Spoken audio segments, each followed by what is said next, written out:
Computer सीखने के लिए आप हमारे चैनल को सब्सक्राइब करें। जैसा कि कंप्यूटर के बेसिक नॉलेज में आज का हमारा टॉपिक है सीपीयू, जो हर एग्ज़ाम की दृष्टिकोण से आपके लिए बहुत ही इम्पोर्टेंट हो जाता है। चलिए बिना किसी देरी किए हुए हम वीडियो को स्टार्टिंग करते हैं।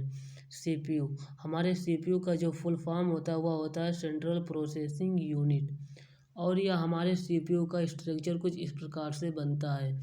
इसमें main memory, control unit and ALU होते हैं। मतलब हमारा जो सीपीयू होता है वह main memory, control unit and ALU से मिलकर बना होता है। इसमें हम अपने डाटा को इनपुट के रूप में देते हैं और यह हमारे डाटा को आउटपुट के रूप में बहुत ही आसानी से दे देता है। इस स्ट्रक्चर को समझने से पहले आप इस स्ट्रक्चर को समझ लीजिए तो आपको चीज़ें बहुत बेहतर ढंग से समझ में आ जाएंगी। जैसा कि इनपुट, प्रोसेसर, आउटपुट, मतलब इसमें हम अपने डाटा को इनपुट के रूप में देते हैं और यह हमारे डाटा को प्रोसेसर करके आउटपुट के रूप में बहुत ही आसानी से दे देता है। मतलब हमारा जो प्रोसेसिंग की क्रिया होगी वह किसमें होगी, वह हमारे सीपीयू में होगी। Input, processing, output. अब आपको समझ में आ गया होगा कि हमारा जो प्रोसेसिंग की प्रक्रिया होती है वह किसमें होती है, वह होती है सीपीयू में। और हमारा CPU main memory, control unit and ALU से मिलकर बना होता है।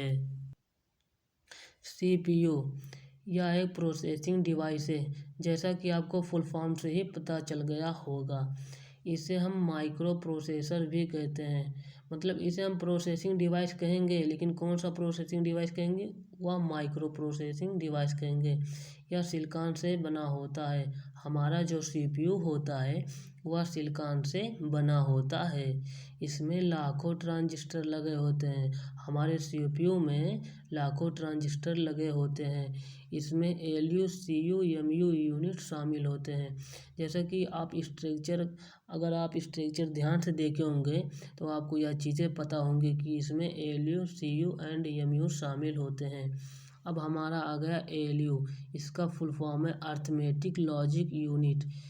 यह प्रोसेसर सीपीयू का हिस्सा होता है। मतलब जो हमारा सीपीयू होता है उसमें एएलयू, सीयू एंड एमयू होते हैं, तो यह बेसिकली हमारा एएलयू सीपीयू का हिस्सा होगा। इसका उपयोग अर्थमेटिक लॉजिक ऑपरेशन हेतु किया जाता है। मतलब हमारे जो एएलयू का उपयोग होता है वह अर्थमेटिक लॉजिक ऑपरेशन हेतु किया जाता है। इसे हम दो भागों में बांटते हैं, पहला एयू, दूसरा एएलयू। एयू का फुल फॉर्म है अर्थमेटिक यूनिट, एयू का फुल फॉर्म है अर्थमेटिक यूनिट और एएलयू का फुल फॉर्म है लॉजिक यूनिट। एयू का सिंबल है add, subtraction, divide and multiple, और एएलयू का सिंबल है greater than, less than and equal to ETC. CU, control unit. यह प्रोसेसर सीपीयू का हिस्सा होता है। बेसिकली यह प्रोसेसर सीपीयू का हिस्सा होता है। यह यूनिट बॉस की तरह कार्य करता है। जैसे आपको फुल फॉर्म से ही पता चल रहा होगा, CU control unit. Control unit मतलब नियंत्रित करता है, मतलब यह बॉस की तरह कार्य करता है।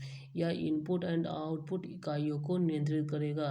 क्यों नहीं करेगा, जब यह बॉस की तरह कार्य करता है तो यह इनपुट और आउटपुट की इकाइयों को बेसिकली नियंत्रित करेगा। अब हमारा आ गया एमयू, जिसका फुल फॉर्म है मेमोरी यूनिट। यह प्रोसेसर भी सीपीयू का हिस्सा होता है। मतलब हमारा एएलयू, सीयू एंड एमयू, यह तीनों प्रोसेसर वह किसके हिस्सा होंगे, वह हमारे सीपीयू के हिस्सा होंगे। यह दो प्रकार का होता है, पहला प्राथमिक मेमोरी और दूसरा सेकेंडरी मेमोरी। इसे हम primary memory and secondary memory भी कहते हैं। इसका उपयोग प्रोसेसिंग से पहले तथा प्रोसेसिंग से बाद डाटा तथा निर्देशों को संग्रहित करने के लिए किया जाता है। मतलब इस डाटा को, निर्देशों को संग्रहित करने के लिए किया जाता है, किसे, प्रोसेसिंग से पहले।